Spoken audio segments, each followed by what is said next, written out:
Salamlayıram kanalı izləyən hər kəsi. Biz bugün Seyid Əzim Şirvaninin həm həyat və yaradıcılığını, həm də Güşqıl əsərinin təhlilini öyrənirik.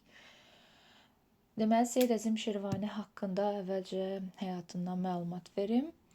Qədim Şamaxı şəhərində dünyaya gəlib, ailəsi ruhani idi. Kiçik yaşlarında atasını itirir və anasının atası, yəni ana babası olan Molla Hüseynin yanına gedir, Dağıstanın Yaksay kəndinə. Orada Seyid Əzimin təlim tərbiyəsi ilə həmin şəxs məşğul olur. 11 il burada yaşayır, ərəb fars dillərini öyrənir və 1853-cü ildə anası ilə birgə Şamaxıya qayıdır. Ruhani olmaq arzusu var idi və bir müddət burada oxuyur. Sonra mükəmməl təhsil almaq üçün İraqa gedir. Belə bir şey var ki, Mirzə Fətəli Axundzadə də ruhani, atası ruhani olmasını istəyirdi. Ona görə belə bir təhsil alır. Amma sonradan fikrindən daşınır müəlliminin təsiri ilə, Mirzə Şəfi Vazehin təsiri ilə. Seyid Əzim Şirvaninin isə fikrindən daşınmasının səbəbi gələcəkdə görəcəksiniz. Deməli, o ruhani olmaq arzusu ilə gedir İraqa. Əvvəlcə Nəcəfə, sonra Bağdada, sonra da Suriyanın Şam şəhərində ali ruhani mədrəsədə oxuyur. Bu deməkdir ki, şəriəti, ruhaniliyi dərindən öyrənir. Vətəninə qayıtdıqdan sonra ruhaniliyi ilə məşğul olmur, müəllimlik eləyir və bunun da səbəbi nədir? Deməli, o mükəmməl şəkildə öyrənib gəlibsə bu dini, şəriəti, təbii ki, kimlər ki bunu doğru eləmirsə, görürdü, yalançı ruhaniləri, ikiyüzlü axundları, mollaları görürdü.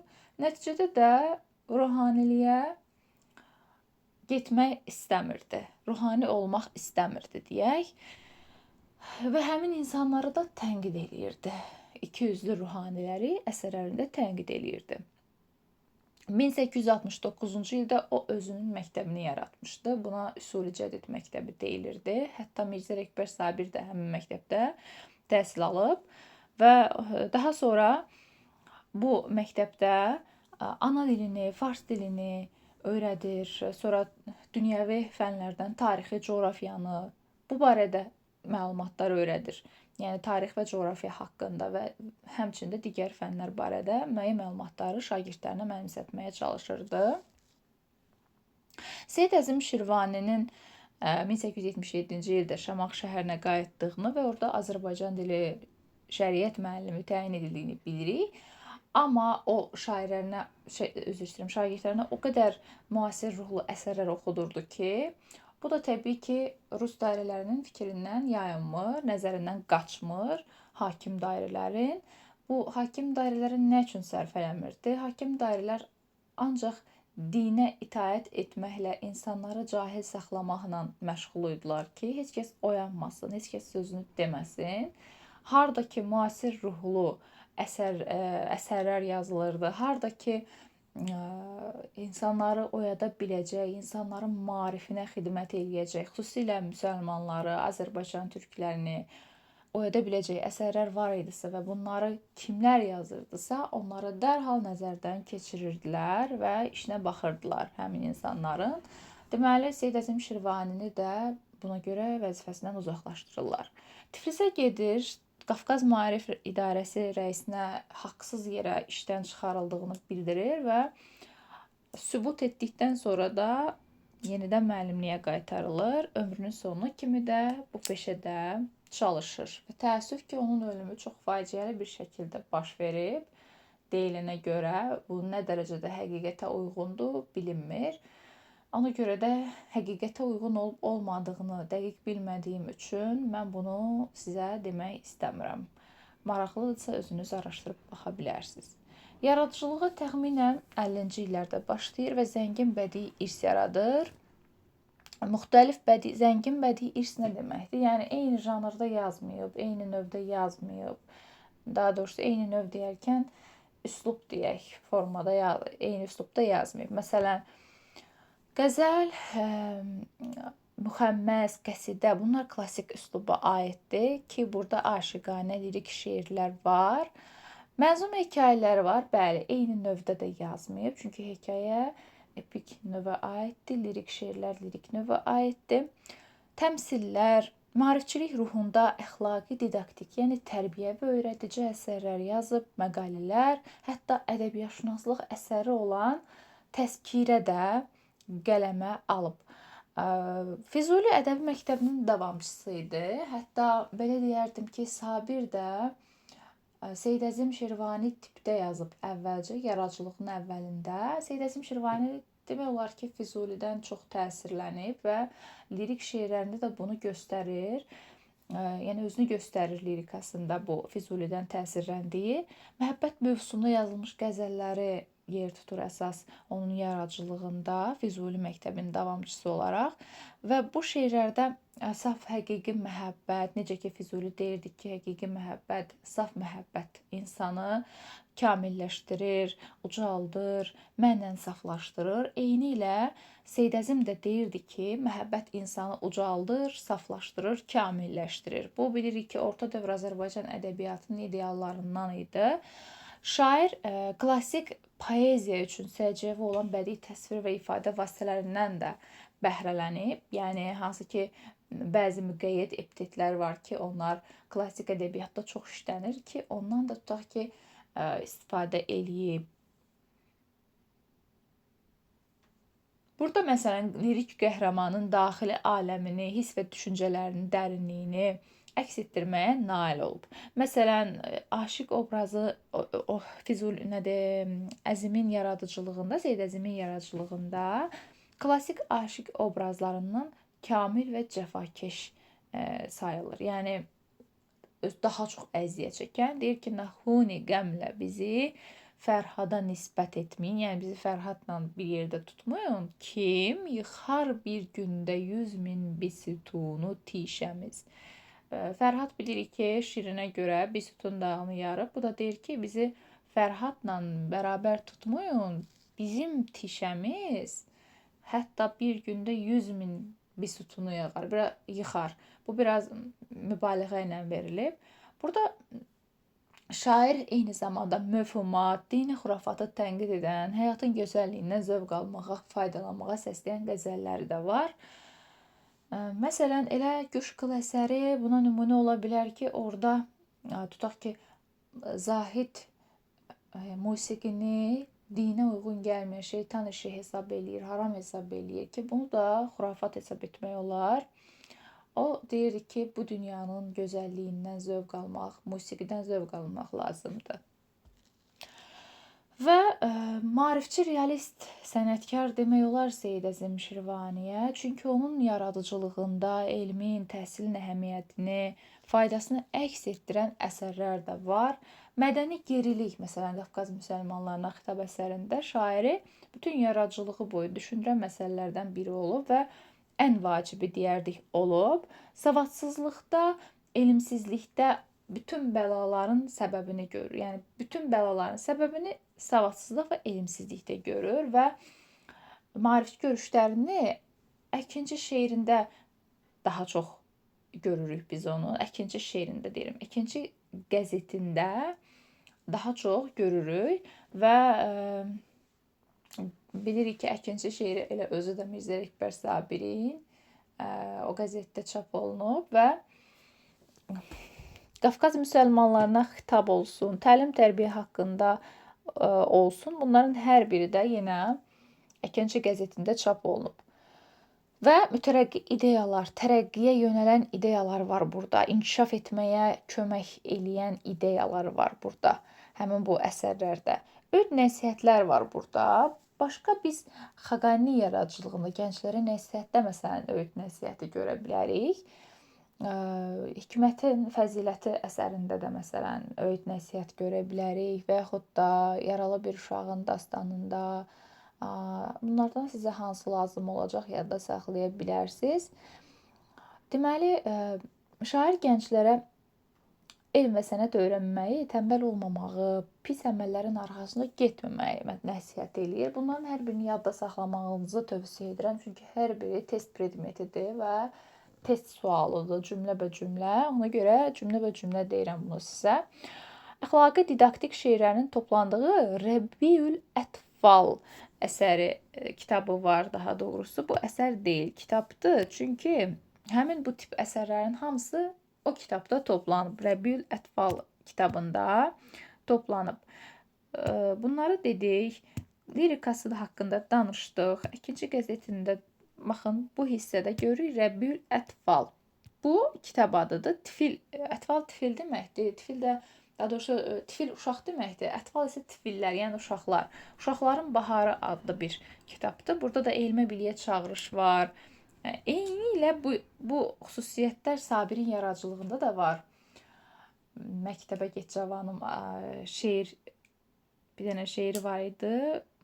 Məktəblilərə tövfə. Orada uşaqlara tövfə. Məktəbə çağırış var, motivləri var idi. O da yenə öz müəllimindən bəhrələnib. Elə Sabirin özünün də bir məktəbi var idi, Ümid məktəbi.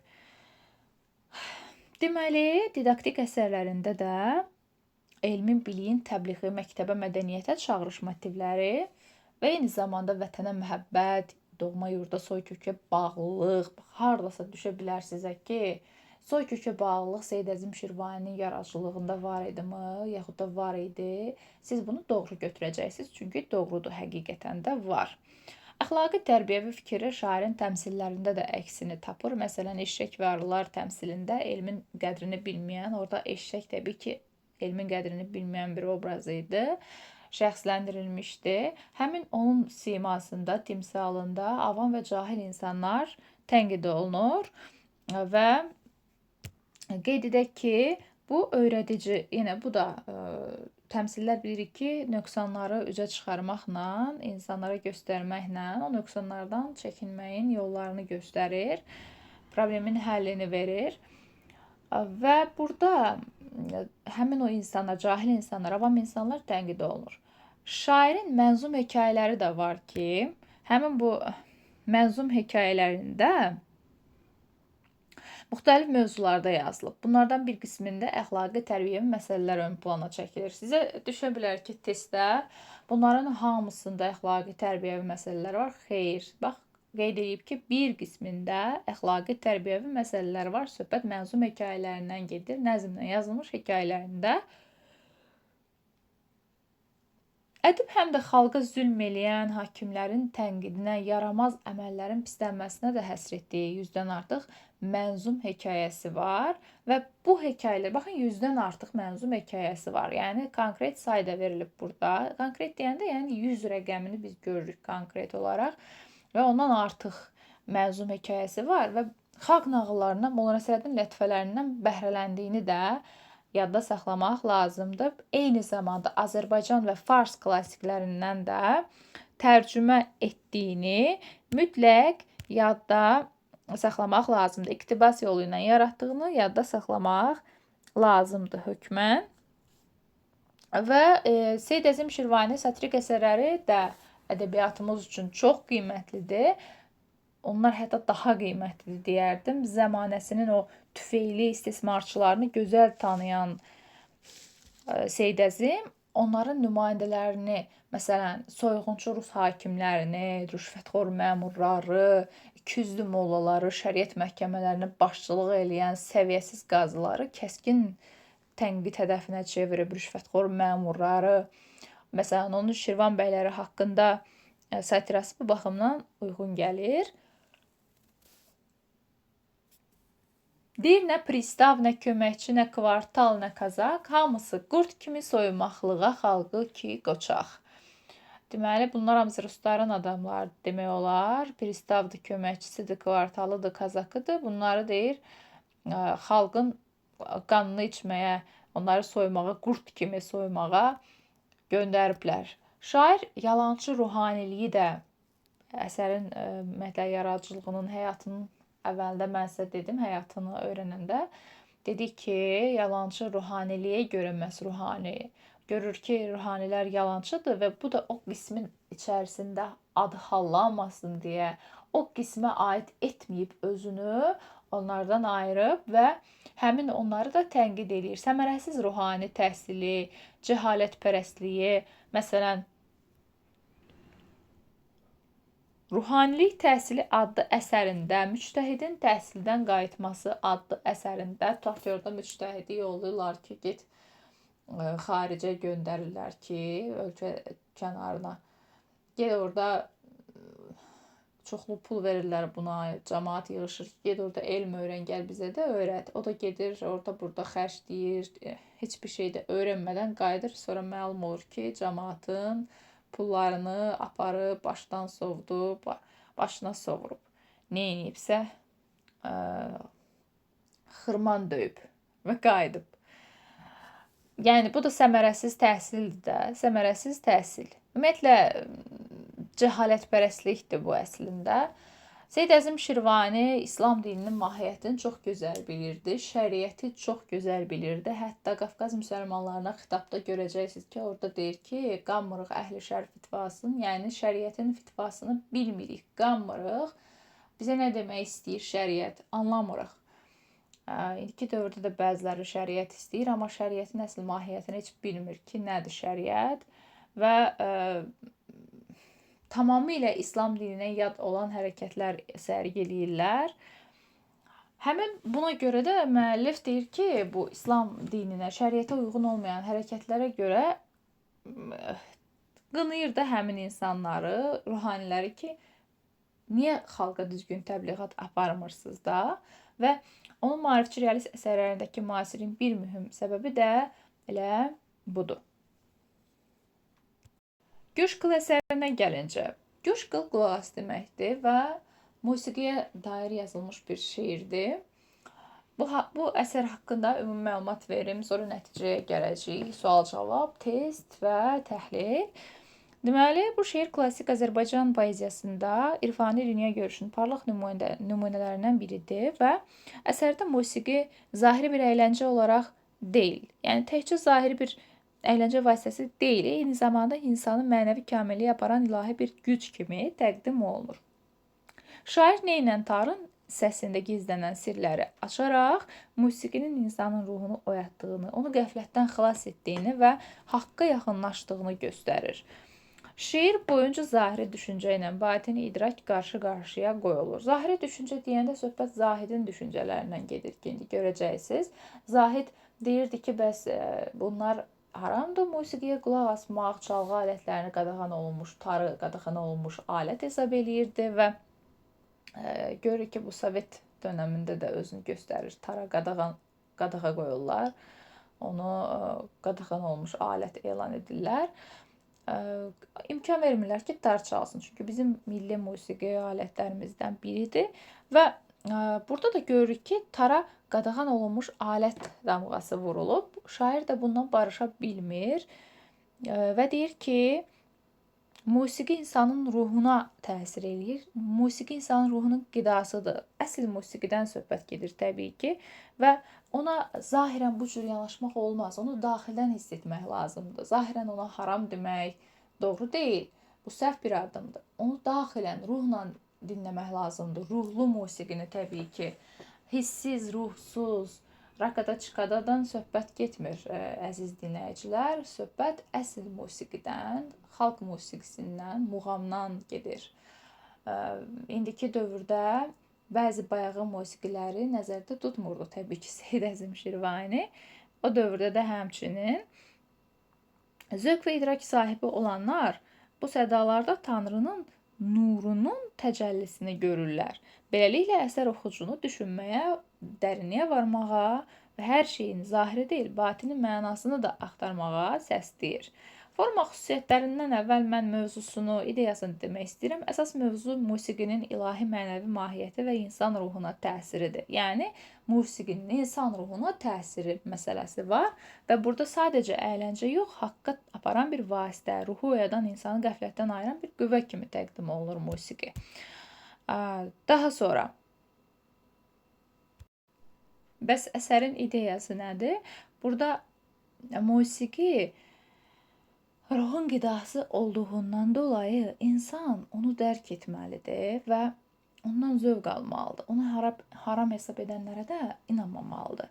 Musiqi zahiri baxışla haram və ya boş görünə bilər, amma onu dərk edən üçün o Tanrıya aparan bir nurdur əslində, bir yoldur deyək.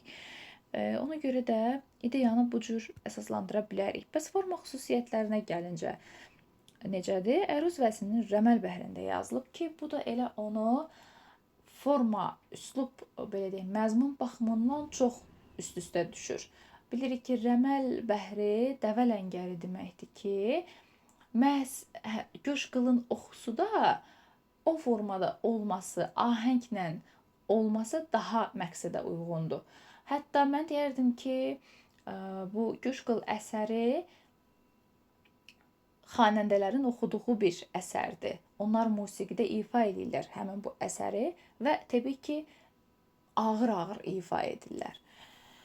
Bunun forma xüsusiyyətləri ilə məzmun xüsusiyyətləri bir-birinə çox üst-üstə düşür. Yəni şair burada çox böyük sənətkarlıq nümayiş etdirib.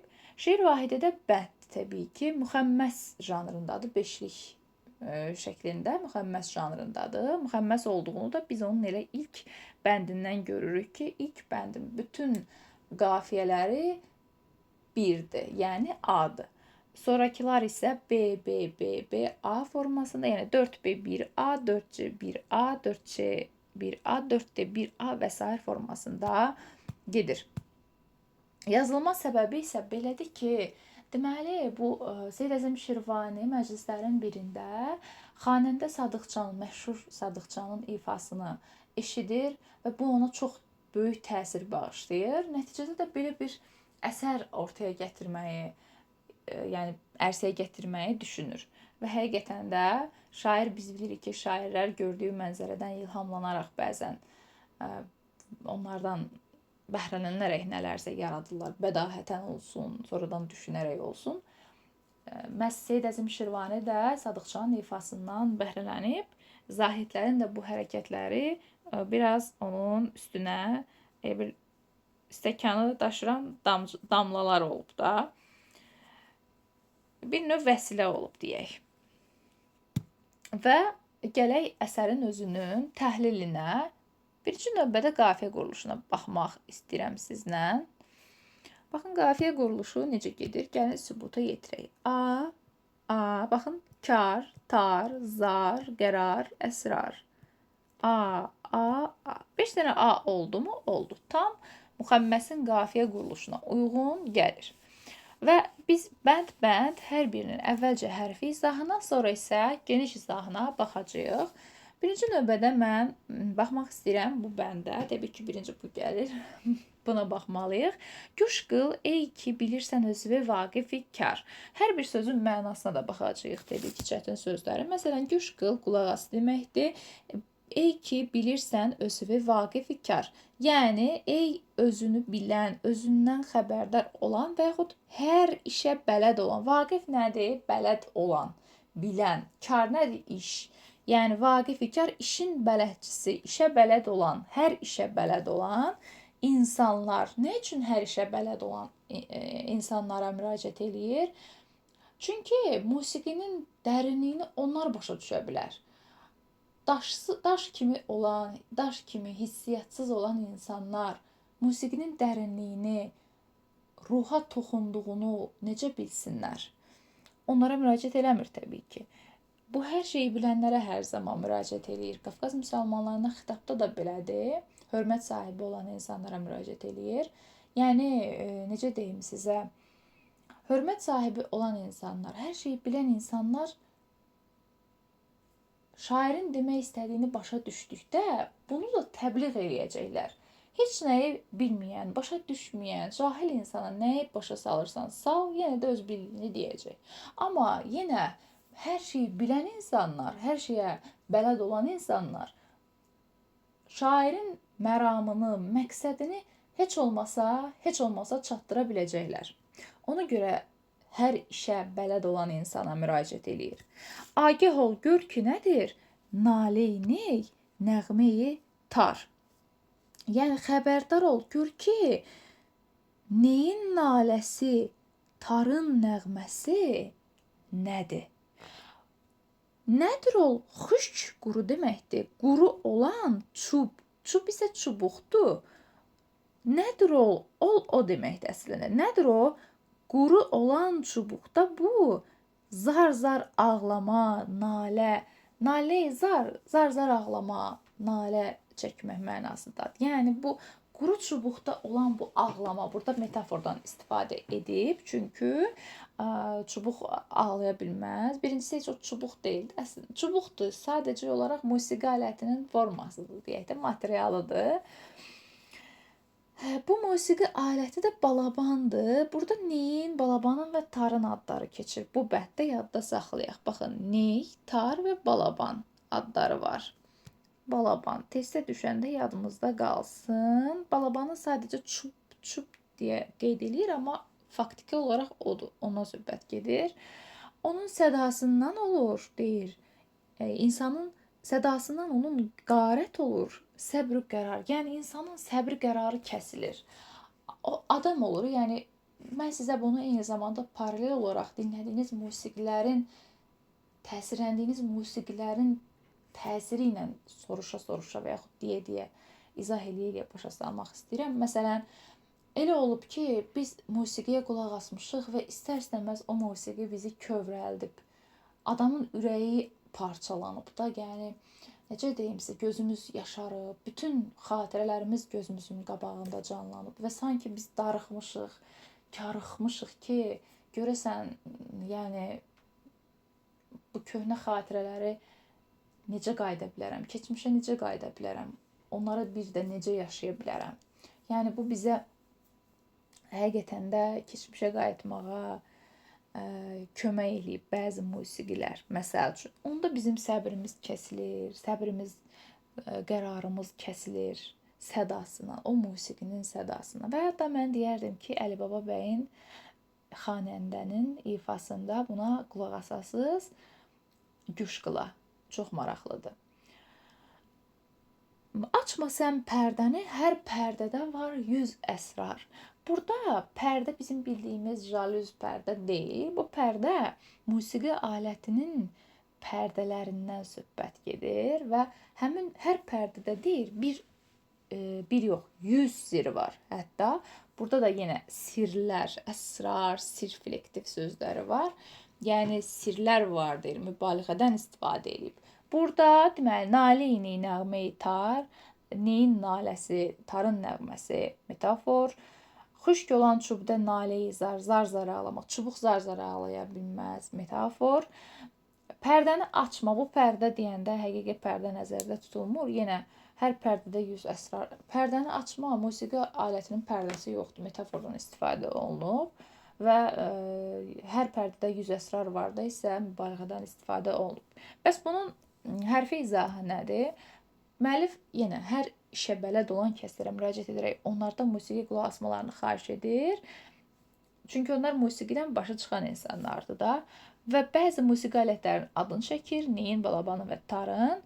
İnsanın nədənsə təsirlənərək biz bilirik ki, əhval-ruhiyyəsi musiqi alətinin təsirindən dəyişə bilər. İnsanın əhval-ruhiyyəsi musiqinin təsirindən dəyişə bilər və insan ümumiyyətlə əhval-ruhiyyəsi də, məsələn, ağlaması, nalə çəkməsi musiqi alətinin üzərinə köçürülür. Musiqi alətinin sədasının insana təsiri ifadə olunub. Və müəllif qeyd etdiyi musiqi alətləri xalq musiqilərinin ifasına müşayiət edən alətlərdir. Tardır. Tardan əlavə kamança var məsələn. Kamança yoxdur, amma tarla ən çox kamança uyğun gəlir bir-birinə. Balaban var, sonra ney var ki, neydən əvvəllər istifadə olunub, indi çox az istifadə olunur və yaxud ümumiyyətlə olmur, sıradan çıxıb. İndi bu musiqi alətləri onun dövrünə görə idi deyək. Həmin bu musiqi alətləri də muğamda müşayiət olunur, istifadə olunur. Və muğam da biz bilirik ki, müxtəlif şəkillərdən ibarət olur. Muğamın hər hissəsi bir şəkildir. Şəkil sözü ona görə homonimdir. İnteqrasiya eləyirəm Azərbaycan dilindən. Müəllif onun hər pərdəsində 100 sir olduğunu vurğulayır. Bu pərdəni açdıqda insan sanki onun sehrinə qapılır, təsirinə düşür. Balabanın yanıqlı səsindən insanın səbri qərarı gedir. Çətin olan sözlərin isə mənalarını izah etdim. Keçək digər bəndə. Qoymaz ol tarı müğənni niyə ağuşindən, düşməz ol xanə bərəndazilərin duşindən. Qafiyə quruluşuna baxaq. Baxaq. Deməli, B, B, B, B. Yenə bax, əvvəlki bəndlərlə uyğun gəlir. Orada nə idi? Kar, zar, qərar və s. İndi burada görək, zar bilmirəm var idi, yox idi. Təxminən dedim ki, zar var idi da orada. Hə, nalə-i zar var idi, tar var idi, qərar var idi, əsrar var idi. Bunun hərfi izahı belədir ki, müğənni tarı qoynundan, yəni ürəyin üzərindən qoymaz. Qoymaz ol tarı, yəni o tarı müğənni niyə ağuşindən, yəni qucağından yerə qoymaz. Burada biz bilirik ki, tar elə sinədə ifa olunan bir alətdir də. O necə yerə qoysun? Ev yıxanlar deyir, düşməz ol xanə bərəndazlərin duşindən. Duş isə çiyin mənasında işlənir. Çiyin.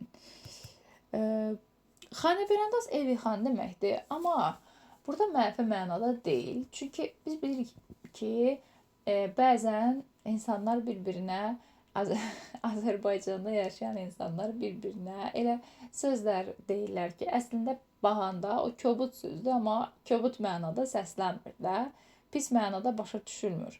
Bu da ona nümunə ola bilər bu ev yıxan. Ev yıxan mənfi mənada deyil, bir daha deyirəm. Huş ilə güş edə hər kimsə gedər huşindən, hər kimsə ağılla qulaq assa, ağlı başından çıxar. Huş ağıldır, güş etmək qulaq asmaq demək. Yəni, ağıl ilə qulaq asa hər kimsə gedər ağıldan. Ona görə bunu nə üçün deyir? Deyir ki, ağılla tək qulaq asmaq olmaz. Onda ağlın qaçar. Amma sən musiqini ruhunla da dinləməyi bacarmalısan. Sənin ruhuna toxunmağı bacarmalıdır bu musiqi. Pəmbəyi qəfləti çək səndəxi can güşündən, can qulağından. Yəni, burada nə mənada işlənir? Pəmbəyi qəfləti çək can qulağından. Qəflət pambığını qulağından çıxart deyir ki, gizli sirlərdən agah olasan. Təki əsrar-i nihanə. Əsrar-i nihan nə demək? Nihan gizli deməkdir. Gizli sirlər olasan bərxurdar, yəni xəbərdar, agah olmaq. Bax, xəbərdar, bərxurdar. Görürsünüz, yenə xırıdı, xıbırıdı səsləri var. Yəni, flektiv səslərdən istifadə olunub. Demək ki, geniş izahını verim. Tar sinədə ifa olunan musiqi alətlərindən biridir. Müğənni də məhz ona görə tarı sinəsində saxlayır. İnsanlara ciddi şəkildə təsir eləyən, bir çox hallarda insanı ağladan köhnə xatirələri, çətin anları yada salan musiqinin ifaçıları buna görə məcazi mənada xanə bərəndaz adlandırılır və burada çiynindən musiqi aləti düşmür müğənninin. Kim ki ağılla bu cür musiqiyə qulaq assa, ağlı gedər. Ona görə tək ağılla yox, ruhla da musiqini dinləmək lazımdır. Musiqi ruhun qidasıdır. Və insan öz ruhunun qulağından, yəni necə deyim sizə, öz düşüncəsindən əslində o qafilliyi, qəfləti çıxarsa, onda oyansa, onu qəflətdə saxlayan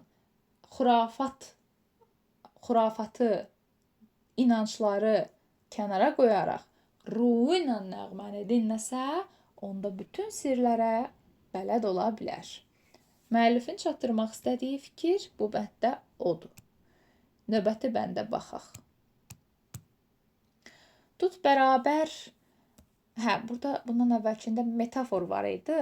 Pəmbəyi qəfləti çəksən dəx can gürşündən hissəsində metafordan istifadə olunub. Tut bərabər dəmi, sayə müğənni dəmini. Sizə belə bir taktika öyrədim, əziz izləyicilər, dinləyicilər. Baxın, həm burada İsa Peyğəmbərin, həm də Davud Peyğəmbərin adı çəkilir bu əsərdə. Bu bir bənddə yox. Testə düşə bilər ki, bir bənddə həm Davud, həm də İsa Peyğəmbərin adı çəkilir. Bu səhv olar. Ayrı-ayrı bəndlərdə çəkilir, üzr istəyirəm. Sadəcə siz İsa'nın səsini, yaxud Davudun nəfəsini filan qarışdıra bilərsiniz. Yadda saxlayın ki, belə yadda saxlaya bilərsiniz. Baxın, İsa sözündə neçə hərf var? 3. Səs sözündə neçə hərf var? 3.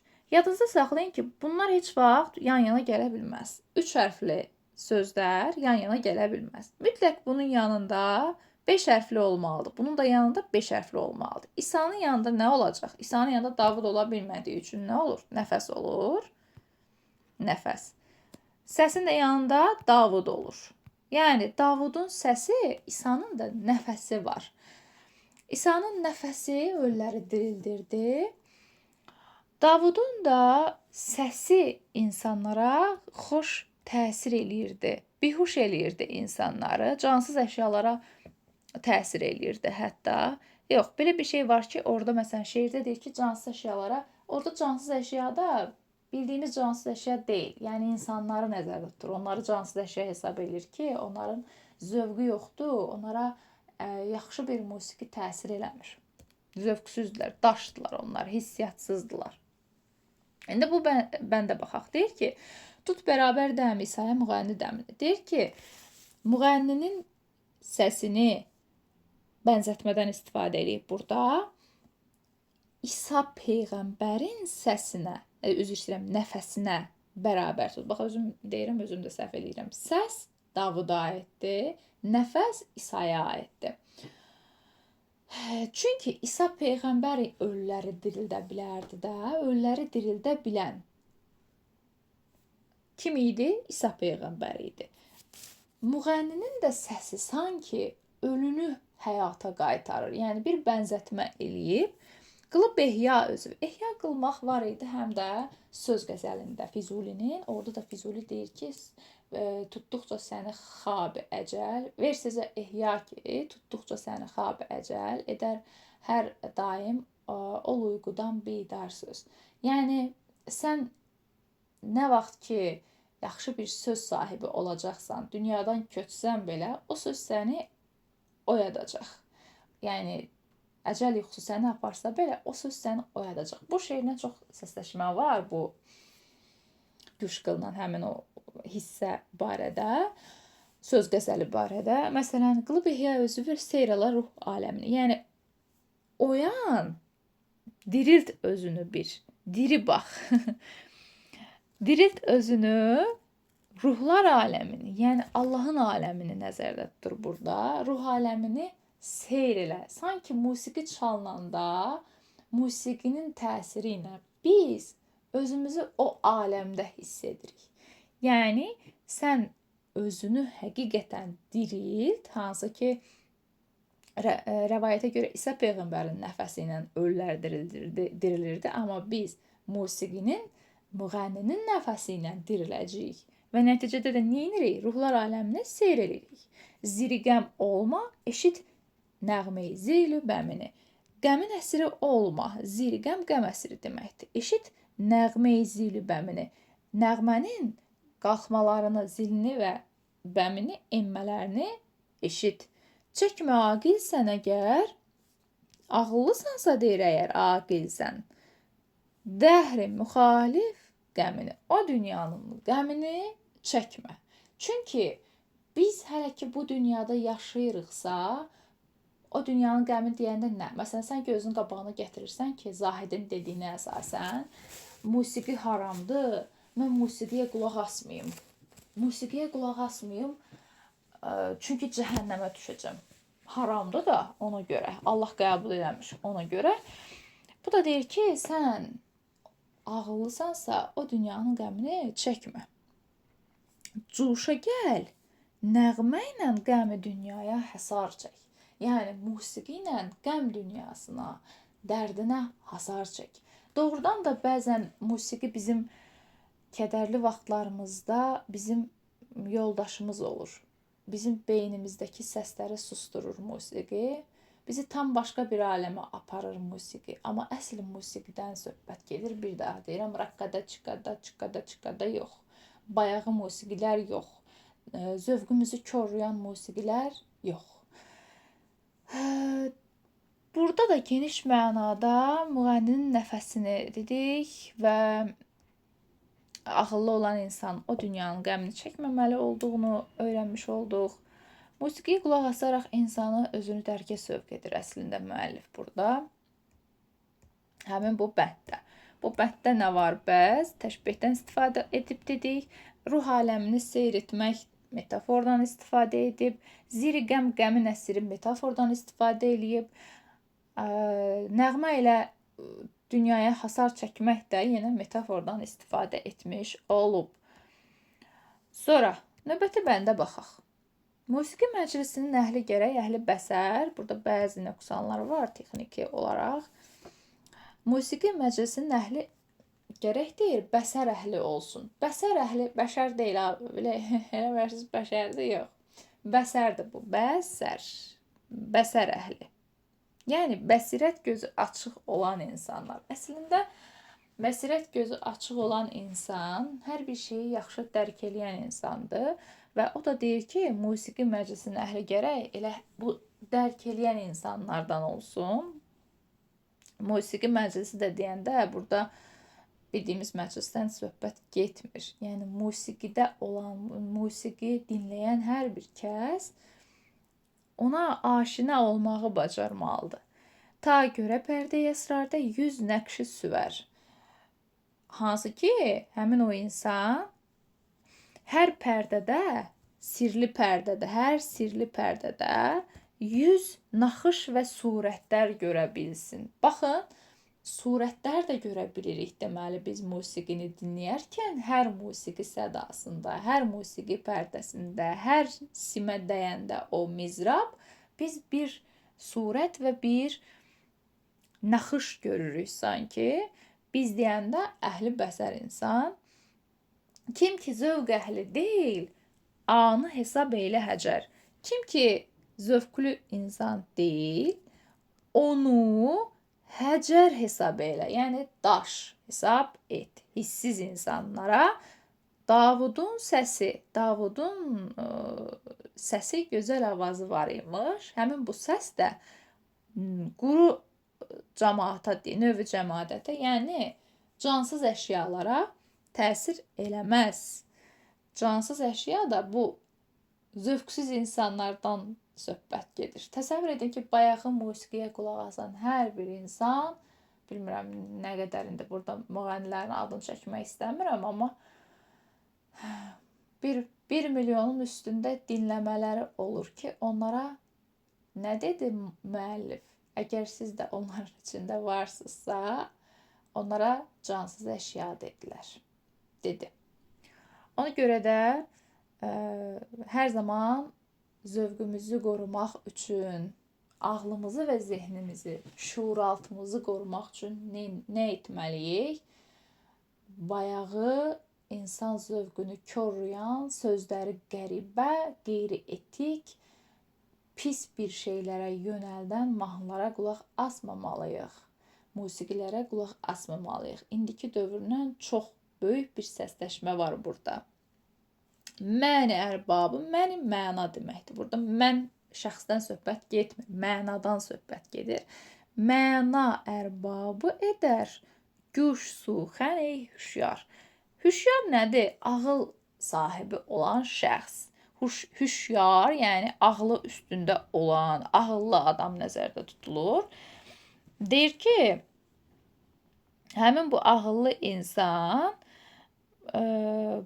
ağıllı adamlara müraciət eləyir, deyir ki, məni ərbabı edər, güş suxən, məni ərbabı edər, deyir, ey ağıllı insan, oradakı məna başa düşən adamlara təsir eləyər. Suxən nədir? Əslində, suxən söz başa düşən, söz anlayan mənasında işlənir. Daha doğrusu, suxən, elə, məsələn, suxəndan sözünü biz Mirzə Əkbər Sabirdə görmüşük. Neynərdin ilaydə? Söz ustası deməkdir suxən sözü, suxəndan sözü daha doğrusu. Ümumiyyətlə, suxən söz deməkdir. Sözün, deyir ki, mən ərbabı edər, güş suxən, bir daha deyirəm, deyir, ağıllı insan, oradakı məna başa düşən adamlara təsir eləyir. Yəni, sözdəki məna başa düşən adamlara təsir eləyə bilər. Sonra, deməli, burada da Davudun adını çəkmiş oldu.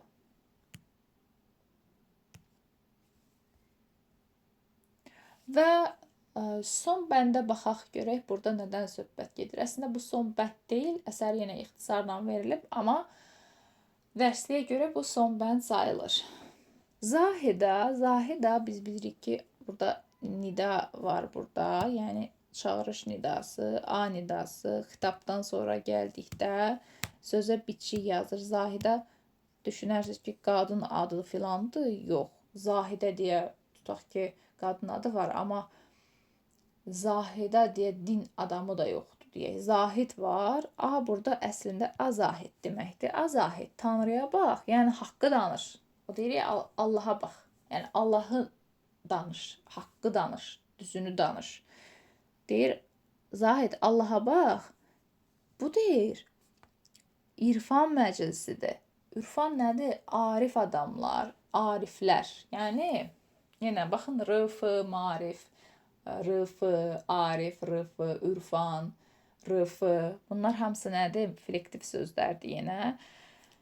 Fars sözlərindən istifadə eləsə belə, buna baxmayaraq müasir oxucu üçün maraqlıdır bu. Bu testdə düşür bu cümlə, dediyim cümləyə diqqət edin. Fars sözlərindən istifadə geniş olsa belə, müasir oxucu üçün bu hələ də aktualdır və oxunaqlıdır deyək. Məclis ürfan nə deməkdir? Yəni deyir ki, Tanrıya bax. Bu deyir məclis, bu məclis ariflər məclisidir. Və haqlı danış, haqq danışma. Deyir ki, tara, bu tan yaz, tara əsbabi mənahi demə. Böhtandır bu. Meygör, saqiyə bax, Kövsər qılmandır. Burada çox maraqlı məqamlar var. Cümləsi pərtövü rüxsare-i sübhandır bu. Meydə haqq nurunu gör, sərfinə qıl istiğfar. Deyir ki, Zahid, Allaha yaradana bax, haqlı danış, haqq danışma. Bu alimlərin, dərk edənlərin məclisidir. Tara qadağan olunmuş, baxın, əsbab-ı mənahi qadağan olunmuş deməkdir. Deyir ki, tara qadağan olunmuş demə.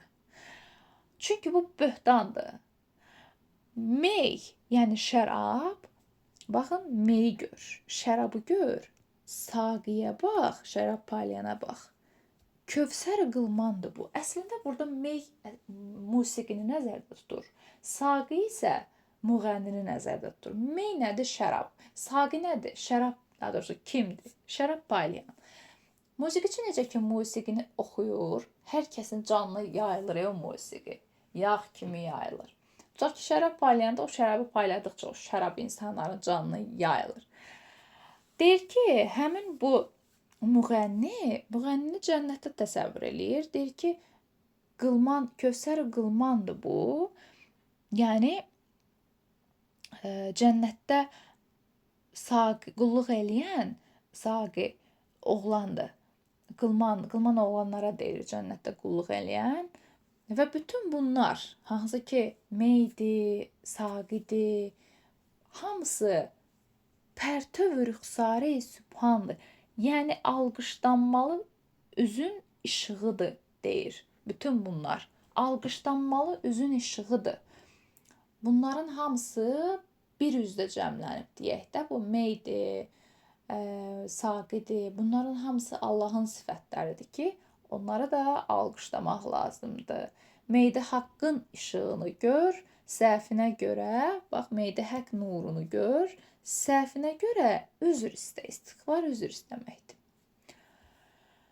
Belə, burada deməli musiqini cənnətdəki Kövsər bulağına, meyi, yəni musiqini paylayan müğənni isə cənnət mələyi qılmana bənzədilir.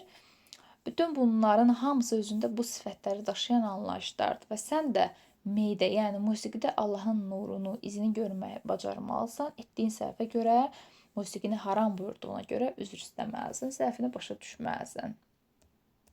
Bu da oldu bizim əsərimizin təhlili. İndi keçək nəticəyə. Deməli, musiqi insan həyatının ayrılmaz bir hissəsidir və onu ömür boyu müşayiət edir insanı. Dünyaya göz açanda necə ki, körpə ananın laylasından sakitləşirsə, rahatlıq tapırsa, ahəngdar oxşamaların təsiri ilə gülümsüyürsə, nazlamaların, onda xoşovqat yaranırsa, gəncin zəhmət prosesini yüngülləşdirmək üçün əkinçi çoban nəğmələrim, holavarlardır, sayaçılardır. Bunlardan istifadə eləyirsə, toy, düyün, hətta yaz belə görürsüz nəğmələrlə müşayiət olunur. Qədim Yunan əsatirlərinin birində istedadlı müğənni Orfeyin oxuduğu gözəl nəğmələr yer üzündə nə varsa hamısını heyran edir. Külək yatır, dəniz sakitləşir. Məsələn, Çahargah əfsanəsində də alimin zınqırovların yerini dəyişdirilməsi nəticəsində gözəl bir musiqi yaranmışdı və ətrafdakı hər kəsi, hər şeyi bihuş edirdi. Eyni zamanda bu Orfeyi də ona uyğun deyə bilərik. Tutaq ki, bu Orfeyin musiqisi ilə deyir, külək yatır, dəniz sakitləşirsə, vəhşi heyvanlar musiqinin təsiri altına düşüb donub qalırdılarsa, ən qədim zamanlardan deməli bu günə qədər musiqinin insana möcüzəli təsiri var. Hətta dediyim kimi, bəzən elə problemlər yaşayırıq ki, bir dənə şən, şaqraq musiqi qoşuruq, beynimiz sakitləşir, beynimizdəki fikirləri susturur o musiqi. Yoxsa insan yaşaya bilməz. Həqiqətən musiqi ruhun qidasıdır. Və Seyid Əzim Şirvaninin ictimai məzmunlu şeirlərinin içərisində insanları musiqidən zövq almağa səsləyən Güşqıl əsəri xüsusilə oxucunu musiqiyə ilhamlandırır. Haram sayanlara isə, günah sayanlara isə, yəni mənəvi əsarət təbliğatçılarının, yalançı zahidlərin boş əfsanə sözlərinə uymamağa ilhamlandırır deyək. Sənətkarın fikrincə tar çalmaq, musiqi dinləmək riyakar, cəhalətpərəst ruhanilərin iddia etdiyi kimi günah deyil. İnsan musiqidən həzz almalı, musiqi alətlərindəki səsin mənasını, hikmətini, sirrini duymağa qabil olmalıdır. Şair öz fikirlərini əsaslandırmaq üçün hətta İsa Peyğəmbər haqqında rəvayətə, Davud haqqında məlumata da müraciət eləyir. Və ölmüş insanı, məsələn, İsa Peyğəmbərin nəfəsi geri qaytarırdı və musiqi də insan ruhuna, daxili aləminə möcüzəli təsir göstərir. Hədsiz zövq, xoş ovqat bəxş edir. Musiqini başa düşməyən, ondan həzz almağı bacarmayanlar zövq əhli olmayan daşdılar və daşın timsalında, cansız əşyanın timsalındadılar. Və eyni zamanda da burada başqa nələr var? Rəməl bəhrində olmasını dedim sizə ki, Rəməl bəhrində olması bu şeirin üslubuna, tərzinə və məzmununa çox uyğundur. Çox uğurludur hətta. Emosional şəkildə yox, bu təmkinlə oxunan bir əsərdir. Nəticədə xoşa gələn özəl bir ahəng yaranır. İndi də hələ bu əsər muğamda xanəndələr tərəfindən oxunur. Bu əsərdə satira yoxdur. Müəllif musiqidə Allahın nuru olduğunu söylüyor. Onu haram sayan zahidləri də tənqid eləyir. Musiqini dərk etmək hər adama nəsib deyil. Və Füzulinin söz qəzəlində olduğu kimi insanı dirildir məcazi mənada. Bu da əsərdə musiqini deyir ki, insanı dirildir, canlandırır. Musiqi insanı canlandırır, dirildir. Suallara baxaq. Şair oxucuya Güşqıl deyə müraciət edərək nəyi nəzərdə tutur? Şair oxucunu cavab olaraq sadəcə eşitməyə deyil, dərk edərək dinləməyə çağırır. O bildirir ki, ney və tarın səsində zahirdə görünməyən yüzlərlə sir gizlidir. Xüşk olan çüb ifadəsi nəyə simvolizə edir? Yəni quru taxta, ney və tarın cansız maddədən ibarət olmasına baxmayaraq ilahi səs çıxarmasını simvolizə edir. Açmasan pərdənin misrası hər pərdədə musiqi pərdəsini nəzərdə tutur, həm də batini sir mənasındadır. Şair bildirir ki, hər pərdədə 100 sir var və bunları hər kəs dərk edə bilməz. Sual müğənninin tarı qucağından qoymamasının səbəbi nə idi? Müğənni üçün sadəcə alət deyil, tar ruhun davamıdır, mənəvi bağdır. Ona görə də ondan ayrı qalmır. Huşla gürş edən insanın halı necə təsvir olunur? Dərin anlayışla dinləyən insan öz huşunu itirir, yəni maddi aləmindən ayrılıb mənəvi aləmə keçir. Onun üçün də ruhla da dinləmək lazımdır. Pəmbəyə qəfləti çəkmək isə qəflətdən ayılmaq, ruhun qulağını açmaq, həqiqəti dərk etməyə başlamaq mənasını verir. Dəm İsa və ehya anlayışları İsa'nın nəfəsi ölünü dirildən güc kimi qəbul edilir. Şair musiqini də ruhu dirildən ilahi nəfəs kimi təqdim edir. Dinləyiciyə nəyi tövsiyə edir? Deyir ki, qəmə qərq olma, zil və bəm ahəngini duy. Dünya ilə müxalif, dünya ilə yox, dəhri müxalif, yəni o dünyanın qəmini çəkmə. Musiqinin funksiyası bu bəhətdə necə verilir? Musiqi dünya qəminə qarşı qalxan, yəni hasar, insanı mənəvi azadlığa aparan vasitə kimi təqdim olunub. Musiqi məclisinin əhli necə insanlar olmalıdır? Təbii ki, əqli və mənəvi baxış sahibi olmalıdır. Əhli bəsər olmalıdır. Zövq əhli olmayanlar haqqında şair deyir ki, daş kimi hissiz, onlar musiqinin ruhuna təsirini dərk etmirlər. Ləhni Davud isə Davud Peyğəmbərin ilahi səsi. Deməli, həm İsa'nın, həm də Davudun adı keçir. İsa'nın nəfəsi, Davudun səsi. Şair Zahidə nə üçün müraciət eləyir? Zahid musiqini və məclisi günah saydığı üçün təbii ki, müraciət eləyir, ona etiraz eləyir. Bu məclisin irfan məclisi olduğunu bildirir. Son misrada verilən əsas fikir də odur ki, haqqın nurunu görmək lazımdır. Bunu anlamayan səhvini dərk edib istiğfar etməlidir. Testə baxaq. Şirvaninin mənzum hekayələri ilə bağlı hansı fikir səhvdir? Bütün mənzum hekayələri əxlaqi, tərbiyəvi məsələləri. Bayaq da dediyim kimi, bütün mənzum hekayələri yox. Bir qismi ifadəsi var orada. Bir qismi klassik əsərlərdən tərcümə və iqtibas yolu ilə yaradılmışdır. Bəli. 100-dən artıq bəli. Bəzi mənzum hekayələr bəli. Nəzm şəklində yazılmışdır. Bəli. Amma az səhvdir. Quşqıl əsəri ilə bağlı səhv fikirlər. Müəllif əsəri din xadimlərinə müraciətlə yazmışdı. Zahidə müraciətlə yazmışdı. Əsər müxəmməs janrında, Əruzun Rəməl bəhrində, bəli. Şair Zahidə xitabən tarı qadağan olunmuş alət adlandırmağı böhtan hesab edir. Bəli, deyir ki, tara qadağan olunmuş alət demə, o böhtandır. Müəllif əsərdə musiqini haram, onu dinləməyi günah sayan ruhaniləri satira. Xeyr, satira yoxdur dediyim kimi əsərdə. Musiqiyə yüksək dəyər verən şairə görə müğənninin nəfəsini Davudun gözəl səsinə, müğənninin nəfəsini İsa Peyğəmbərin nəfəsinə bərabər tutur. Baxın, görürsünüz, yenə səhvliyə yol verir. Şirvanın Quşqıl əsəri ilə bağlı hansı fikirlərdən biri səhvdir? Müxəmməs janrındadır, doğrudur. İctimai məzmunludur. Doğrudur. Şeirdə müğənni Arifeyin adı çəkilir, yanlışdır. Baxın, Arifey onun təhlilində verilib, əziz şagirdlər. İsa Peyğəmbərlə bağlı dini rəvayətə müraciət edilib, bəli. Əsər Rəməl bəhrində yazılmışdır, bəli.